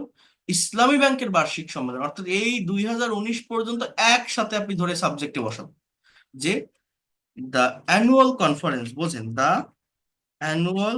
এই যে ক্লাসটা দেখাচ্ছি, আমি আবারও বলছি, এটা কিন্তু আমার পেইড কোর্সের 10টা রাইটিং ক্লাসের একটা ক্লাস, সেটা আপনাদের দেখাচ্ছি এখানে। The annual conference of Islami bank BD Ltd, the annual conference of Islamic Bangladesh limited 2019, এটা বসাই দিন। ঠিক আছে, এইবার কি অনুষ্ঠিত হবে, তাহলে এটা ফিউচার ইনডিফিনিট টেন্সের passive. Will be held, will be held, কি লিখলাম? The annual conference of Islami bank Bangladesh limited 2019 will be held. এই যে জায়গাটুকু আমি লিখলাম সাবজেক্ট আর ভার্ব, এইবার আমি কি বলছিলাম, লাস্টের থেকে ফার্স্টের দিকে, আজ বিকাল 3টায় বঙ্গবন্ধু সম্মেলন কেন্দ্রে, এইগুলো আমরা লাস্টের দিক থেকে বসাবো। অর্থাৎ আগে বসাবো বঙ্গবন্ধু সম্মেলন কেন্দ্রে, এই 3টা ওয়ার্ড একসাথে নিব, যে অ্যাট, এই প্লেসের আগে যেহেতু একটা কেন্দ্র, সম্মেলন কেন্দ্র ছোট জায়গা, অ্যাট প্রেপোজিশন বসাবেন। তাহলে at Bangabandhu conference center. At Bangabandhu Conference Center, the annual conference of Islamic Bank Bangladesh Limited 2019 will be held at Bangabandhu conference centre. এইবার কি বোঝার চেষ্টা করেন, আজ বিকাল 3টায়। দেখেন 3 ধরনের টাইম আছে এখানে, সব থেকে ছোট টাইমটাকে আগে বসাবেন।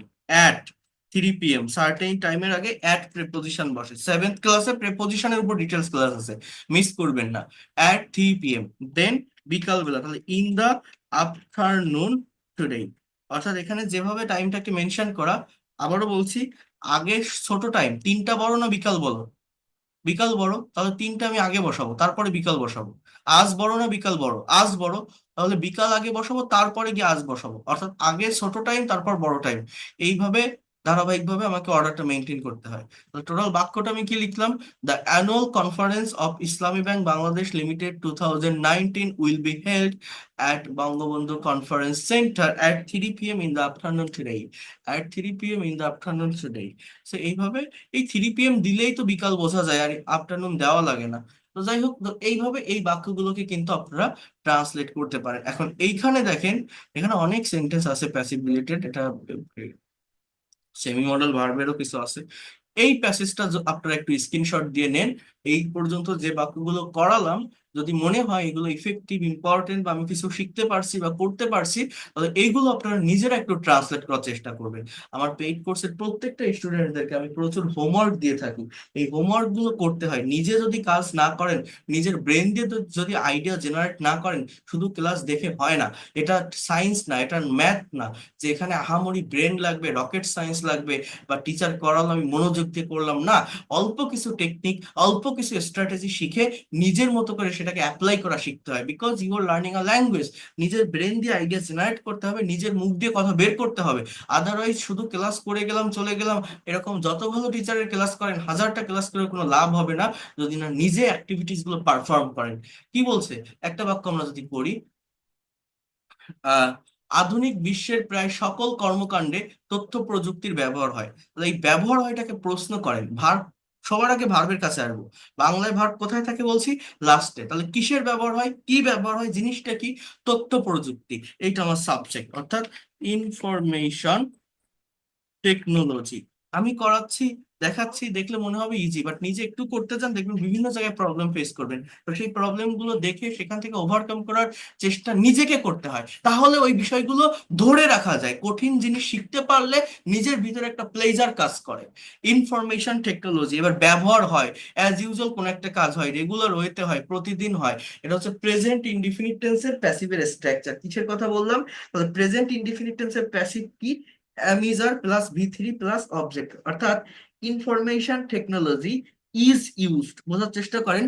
ইনফরমেশন টেকনোলজি ইজ ইউজ, তথ্য প্রযুক্তির ব্যবহার হয়। ইজ ইউজ, তথ্য প্রযুক্তি ব্যবহার হয়। এবার কোথায় ব্যবহার হয়? প্রায় সকল কর্মকাণ্ডে। এই যে কাণ্ডে আছে না, একটা এ কার, একটা প্লেস কে ইন্ডিকেট করে, হ্যাঁ, একটা জায়গাকে ইন্ডিকেট করে, এই জন্য এখানে একটা প্রিপোজিশন ইনের ব্যবহার করতে হবে।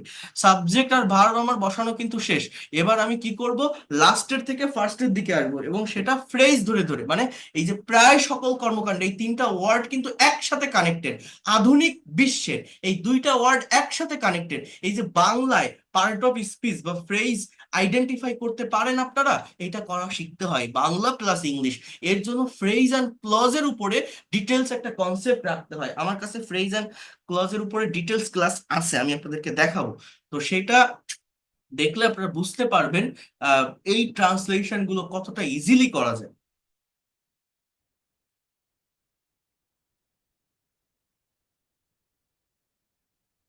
তাহলে কি বললাম? Try to understand here.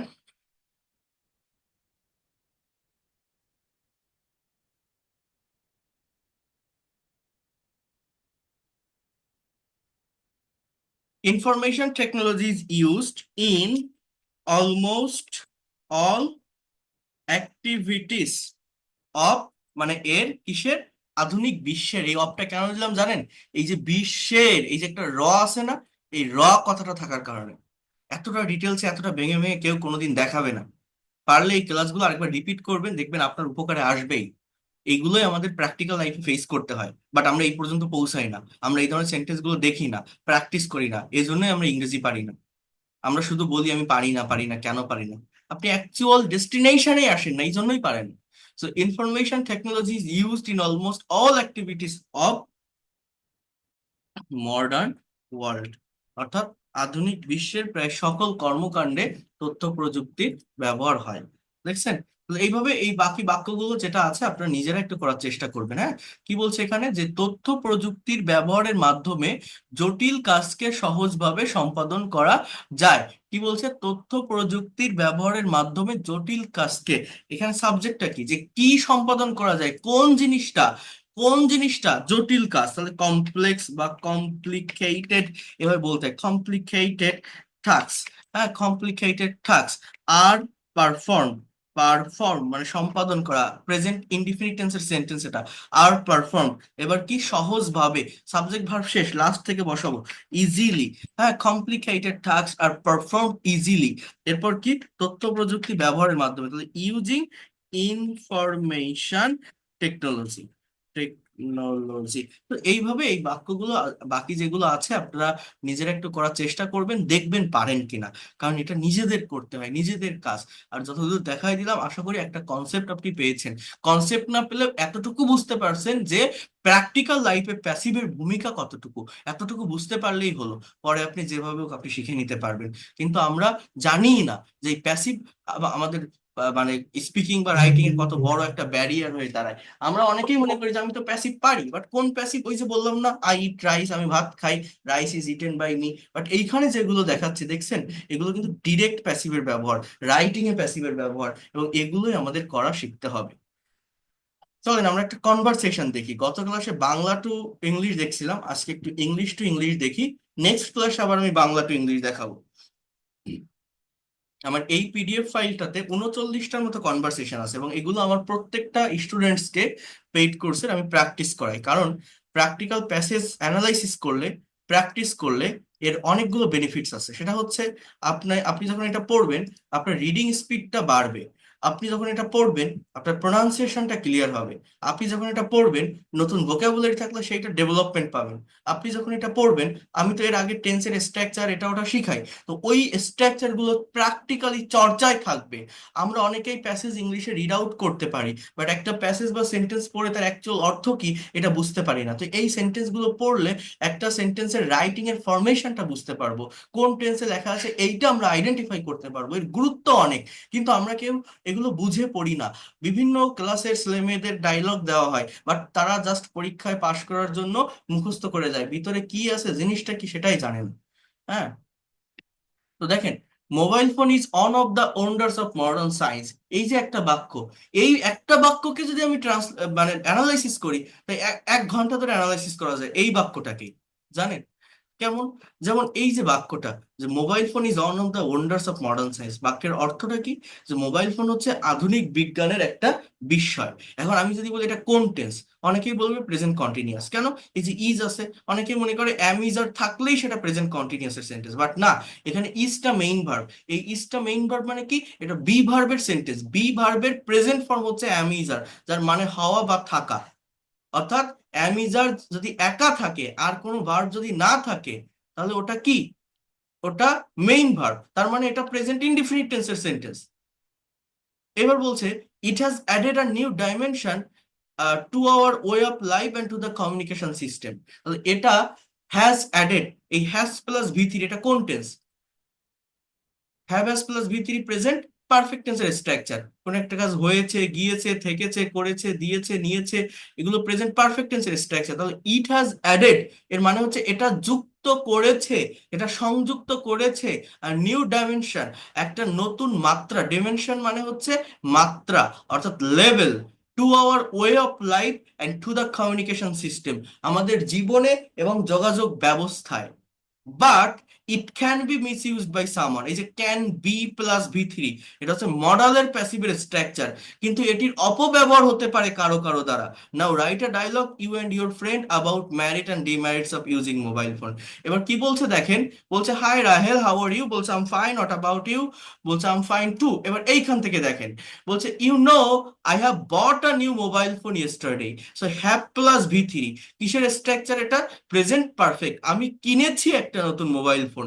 আমি এইটাই ধরতে বলছি আপনাকে, যে আমরা রিডিং পড়তে পারি বাট অ্যাকচুয়াল মিনিং বের করতে পারি না। প্রত্যেকটা সেন্টেন্সে সাবজেক্টের পরেই ভার্ব থাকে, ওই ভার্বটা দেখে টেন্স আইডেন্টিফাই করার চেষ্টা করেন যেটা কোন টেন্সের বাক্য, তাহলে দেখবেন অ্যাকচুয়াল বাংলা মিনিংটা বের হয়ে যায়। বলছে nice, very nice, what do you think about mobile phone, অর্থাৎ মোবাইল ফোন সম্পর্কে তুমি কি ভাবো, তুমি কি মনে করো, ডু ইউ থিঙ্ক, তার মানে এটা প্রেজেন্ট ইনডিফিনিট টেন্সের একটা sentence.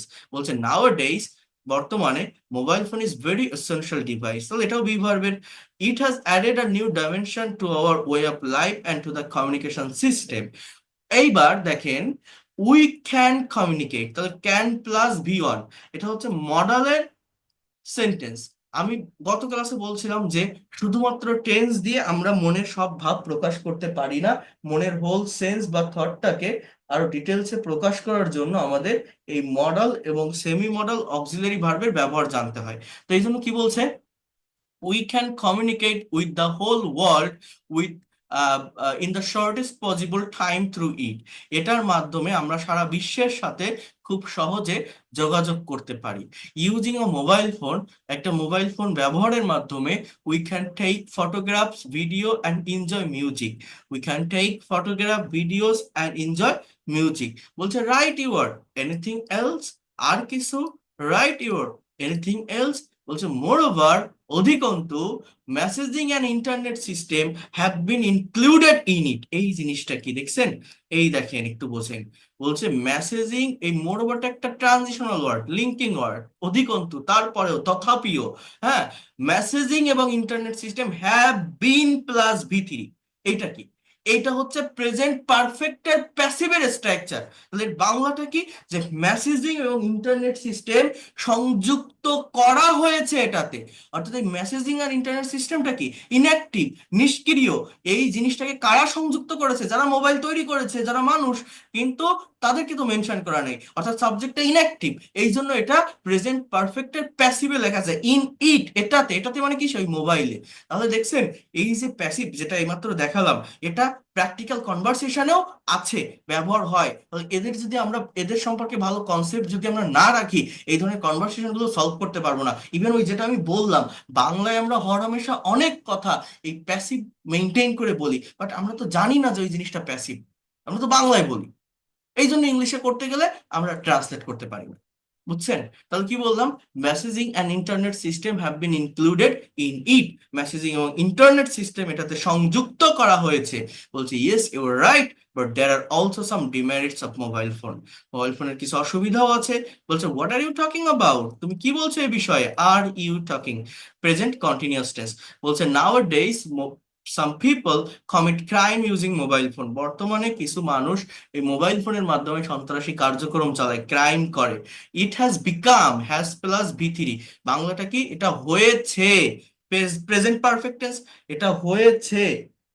It has become an easy way of teaching girl, একটা সহজ উপায়, কিসের? মেয়েদেরকে উত্তক্ত করার, মেয়েদেরকে বিরক্ত করার। It has become an easy way of teaching girl. দেখে আমি এটা একটু সরাই দিই, আমার ক্যামেরা এরকম বেঁধে যাচ্ছে কেন, দেখেন তো এবার ঠিক হয় কিনা। কি বলছে, যে it has become an easy way of teaching girl, এটা একটা সহজ উপায় হয়েছে মেয়েদেরকে উত্ত্যক্ত করার বা বিরক্ত করার। এরপরে কি বলছে, বোঝার চেষ্টা করেন। বলছে নট দিজ আর অনলি, শুধু এগুলোই নয়, much use of mobile phone is harmful for health, experts say that this is harmful for our hearing and brain. Mobile ফোনের অতিরিক্ত ব্যবহার আমাদের স্বাস্থ্যের জন্য ক্ষতিকর, বিশেষজ্ঞরা বলে এটা আমাদের কানের জন্য এবং ব্রেইনের জন্য ক্ষতিকর। তাহলে দেখেন এই যে এক্সপার্ট সেই, সাবজেক্টটা প্লুরাল, এই জন্য ভার্বের সাথে কোনো এস বা ইএস নেই, এটাও প্রেজেন্ট ইনডিফিনিট টেন্স, এর আগেরটাও প্রেজেন্ট ইনডিফিনিট টেন্স। বলছে really I didn't know it before, সত্যি আমি এটা আগে জানতাম না। তাহলে আমি যদি বলি যে আমি এটা আগে জানতাম, তাহলে ইংলিশটা কি হতো বলেন তো? কেউ বলতে পারবেন? আমি এটা আগে জানতাম, তাহলে আমার ইংলিশটা এখানে কি হতো? আমি এটা আগে জানতাম, ইংলিশটা কি হতো? এনিওয়ান ক্যান সেই দ্যাট? আমি এটা আগে জানতাম, হ্যাঁ, কি হতো? না, I did not. knew it before. I knew it before. হ্যাঁ, আই ডিড নো না, আই হ্যাভ নিউ না। দেখছেন তাহলে কতটা দুর্বল আমরা এই জায়গাটাতে? তাহলে আমাদের প্র্যাকটিসটা কি দরকার না, রিয়েল লাইফের প্র্যাকটিস? নো ভার্বের পাস্ট ফর্ম হচ্ছে নিউ, জাস্ট এটা এরকম, I knew it before, knew it before, আমি এটা জানতাম, I knew it before. I did know না, ডিড নিউ না, হ্যাভ নিউ না। হ্যাভ এর সাথে নোন হয়, নো, নিউ, নোন। আমরা কিন্তু এই ভার্বের ফর্ম জানি না, এটা আমি থার্ড ক্লাসে বলছিলাম। এর জন্য আমরা ইংলিশে অনেক দুর্বল, এই বিষয়টাকে আমাদের ডেভেলপ করতে হবে। তাহলে কি বলছে? Really I didn't know it before, আমি এটা আগে জানতাম না। হ্যাঁ, এবার বলছে even some students can not concentrate in study, এমনকি কিছু ছাত্রছাত্রী পড়াশোনায় মনোযোগ দিতে পারে না, হ্যাঁ, because they remain busy over mobile phone the whole night, কারণ তারা সারা রাত ধরে মোবাইলে ব্যস্ত থাকে। হ্যাঁ, this point is also correct. এখানে রিমেইনটা main verb, present indefinite tense, এর আগে একটা মডালের সেন্টেন্স। হ্যাঁ, because the mobile operators provide various facilities at night. বলছে but it is not the fault of mobile phone, it is our fault. বলছে of course we should make the proper use of mobile phone, আমাদের mobile ফোনের সঠিক ব্যবহার নিশ্চিত করা উচিত। I have to go to my private tutor, okay see you later. তাই যে হ্যাভ টু গো, এটা কি? এটা সেমি মডালের ভার্ব, এর বাংলাটা কি? আমাকে এখন যেতে হবে, উই শুড মেক, এটা কি? এটা মডাল। তার মানে এটা তো জাস্ট ফার্স্ট কনভারসেশন, বেসিক একটা কনভারসেশন। এখানে 39টা কনভারসেশন আছে, অনেক অ্যাডভান্স কনভারসেশন আছে। তো এইটার ভিতরে আমরা কি কি পেলাম, এইটা একটু ফাইন্ড আউট করেন তো।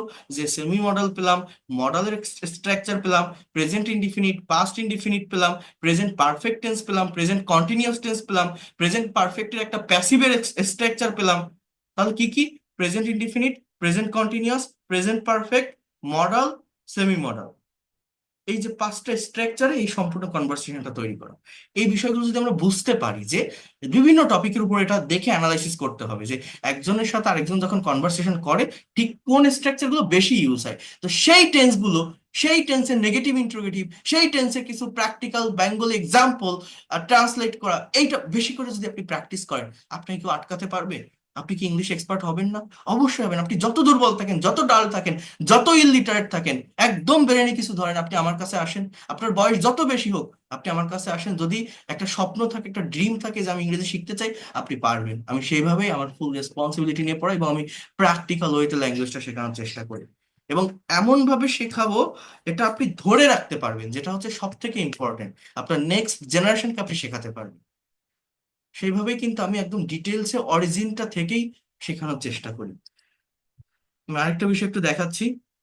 আর তার আগে আমি আবারও বলে রাখছি, আজকে 15 তারিখ, 18 তারিখ থেকে আমাদের পেইড কোর্সের ক্লাস শুরু হবে, আর 2টা ফ্রি ক্লাসের পরেই, অর্থাৎ আগামীকাল স্পিকিং এর উপরে একটা ফ্রি ফ্রি ক্লাস থাকবে, এর পরের দিন প্রেপোজিশনের উপরে ক্লাস নিব, দেন আমাদের পেইড কোর্সের ক্লাস শুরু হবে এই মাসে 18 তারিখ থেকেই। আবারও বলছে অনেকে ঈদের পরে করতে চাচ্ছেন বলছেন, কিন্তু এটা নতুন ব্যাচ একদমই। এই ব্যাচ থেকে যদি আপনি করেন, ঈদের টাইমে তো আমাদের ছুটি থাকবে, 29 তারিখ, 30 তারিখ, 31 তারিখ, আমরা 3-4 দিন ছুটি রাখবো, এটা নিয়ে সমস্যা নেই। বাট 18 তারিখ থেকে এই 30 তারিখ পর্যন্ত আমাদের যে 10 দিন থাকবে, এই 10 দিনে 5টা 6টা ক্লাস হলেও, 7টা ক্লাস হলেও, এটা অনেক বেশি, সেখানে অনেক দূর আপনি এগিয়ে যাবেন। এবং আমি তো, আমাদের কনভারসেশন গ্রুপ থাকবে, ল্যাঙ্গুয়েজ ক্লাব থাকবে, সেখানে টাস্ক দিতে থাকবো, কাজ দিতে থাকবো।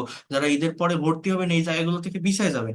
এই জন্য বলছি, যদি পারেন এই 18 তারিখ থেকে ক্লাস শুরু করবেন, তাহলে একদম প্রথম থেকে ধারাবাহিকতা মেনটেন করে আপনি এগোতে পারবেন, অনেক দ্রুত ল্যাঙ্গুয়েজটা ডেভেলপ করতে পারবেন। সপ্তাহে 4 দিন ক্লাস, 3 মাসের কোর্স। এবং আমি এটাও বলছি, যদি আপনি 3 মাসের ভিতর কমপ্লিট করতে না পারেন, আরো সময় চান, আপনি সেটা পাবেন, তার জন্য আলাদা কোনো টাকা দিতে হবে না। টোটাল কোর্স ফি 2,000 টাকা। 2,000 টাকার ভিতরেই আপনি যত দিন না পর্যন্ত এক্সপার্ট এবং ফ্লুয়েন্ট হবেন আপনি থাকতে পারবেন। বাট যদি রেগুলারিটি মেনটেন করেন, আমার মনে হয় না 3 মাসের বেশি আপনার লাগবে। আর যে কোনো বয়সের যে কেউ এই কোর্সটা করতে পারবেন, এটা আমি বারবার বলছি। ইভেন যারা আইএলটিএস এর প্রিপারেশন নিচ্ছেন তাদের জন্য সব থেকে ইফেক্টিভ একটা কোর্স হবে। আপনি স্টুডেন্ট হন, house wife, teacher, officer, job holder, freelancer বা ইমিগ্রেন্ট, প্রত্যেকের জন্য এটা অ্যাপ্রোপ্রিয়েট হবে। প্রত্যেকটা ব্যাচে 30 জন করে স্টুডেন্ট থাকবে। আমাদের নতুন ব্যাচ 18 তারিখ রাত 10টা থেকে শুরু হবে। সপ্তাহে 4 দিন, অর্থাৎ রবি, মঙ্গল, বৃহস্পতি, শুক্র ক্লাস টাইম থাকবে। আর প্রত্যেকটা ব্যাচ এই সন্ধ্যা বা রাতেই হয়, যাতে করে স্টুডেন্ট, চাকরিজীবী বা অন্য পেশার মানুষেরা সময় বের করে ক্লাসগুলো করতে পারেন। এবং এইভাবেই ওয়ার্ড বা পাওয়ার পয়েন্ট স্লাইডে ক্লাসগুলো নিব। ক্লাস শেষে রেকর্ড থাকবে, পিডিএফ ফাইল থাকবে, আমার লেখা বইয়ের পিডিএফ কপিটাও আপনাকে দিয়ে দিব। আর আমার লেখা অফলাইনেও একটা বই আছে, এটা আপনারা ওয়েবসাইট থেকে অর্ডার করতে পারবেন। পেইড কোর্স বা ফ্রি কোর্স যারাই করছেন, এটার প্রায় 400 টাকা।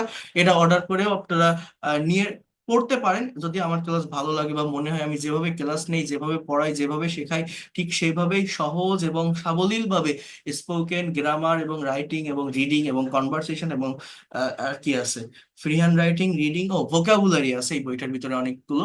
তো এই সম্পূর্ণ ল্যাঙ্গুয়েজটাকে আর কি কাভার করতে পারবেন। It's a complete course of English language cover করতে পারবেন যদি মনে হয়।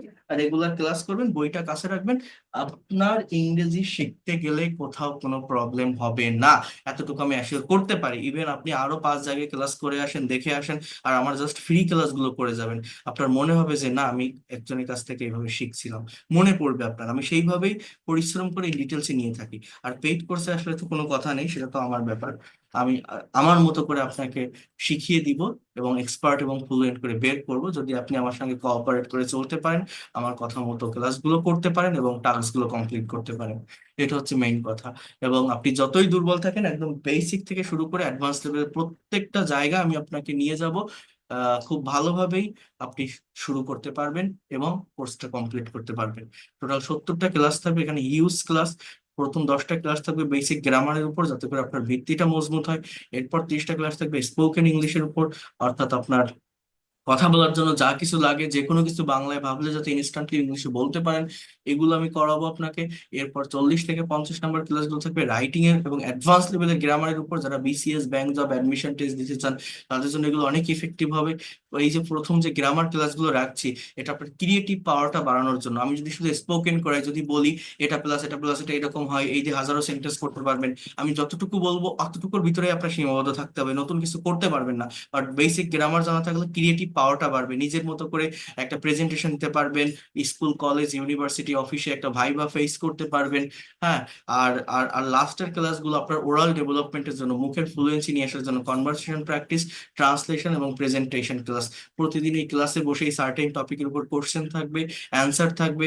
আমি একটা প্যাসেজ অ্যানালাইসিস করে বুঝাই দিব, কোনটা সাবজেক্ট, কোনটা ভার্ব, কোথায় ফ্রেজ আছে, কোথায় ক্লজ আছে, অ্যাকচুয়াল মিনিংটা কি। তার উপর আপনি স্পিকিং করবেন, সেখানে যে ভুলটা হবে আমি ধরাই দিব। তো এইভাবে যদি করায়, আপনি কেন পারবেন না? Within 3 months you will be expert and fluent in English. এতটুকু বলতে পারি। 2,000 টাকা কোর্স ফি। যারা ইন্ডিয়া থেকে আছেন, গুগল পে বা ফোন পে করেও পেইড কোর্সের ক্লাস শুরু করতে পারবেন। এই নাম্বারে বিকাশ, নগদ বা রকেট নাম্বার আছে, আপনারা সেন্ড মানি করে জানালে পেইড কোর্সের প্রাইভেট ব্যাচে এন্ট্রি করে নিব। 18 তারিখ থেকে আপনারা ক্লাসগুলো শুরু করতে পারবেন। যারা অলরেডি ভর্তি হয়েছেন, আমি আগামীকালকে ক্লাসটা শেষ করে সবাইকে পেইড কোর্সের ভিতরে এন্ট্রি করে নিব। আমি সবার নাম এন্ট্রি করে নিয়েছি, বাট পেইড কোর্সের যে প্রাইভেট গ্রুপ আছে এটা আমি আগামীকাল নিব। কারণ আজকের এই ক্লাসটা আমি একটু বলে রাখি আপনাদের, আমার আজকের এই ক্লাসটার পরে প্রত্যেকবারই এটা হয়ে থাকে, সব থেকে বেশি স্টুডেন্ট ভর্তি হয়, সিট বেশি থাকে না। তো এই জন্য বলছি, যারা ভর্তি হতে চান আগামীকালকের ভিতরে ভর্তি কনফার্ম করবেন, তাহলে একদম শুরু থেকে 18 তারিখ থেকেই ধারাবাহিকভাবে ক্লাসগুলো করতে পারবেন। যারা ইন্ডিয়া থেকে আসেন, তারা গুগল পে বা ফোন পে করে পেইড কোর্সের ক্লাস শুরু করতে পারবেন। এই নাম্বারে হোয়াটসঅ্যাপে নক দিলে আমি ফোন পে নাম্বার দিয়ে দিব। রকেট নাম্বার এটাতে আছে 019973569557। রকেটে অনেক জায়গায় 12টা নাম্বার লাগে, তো যদি 12টা লাগে, 7-এর পর একটা 9 দিয়ে নেবেন, তাহলে এটা হবে।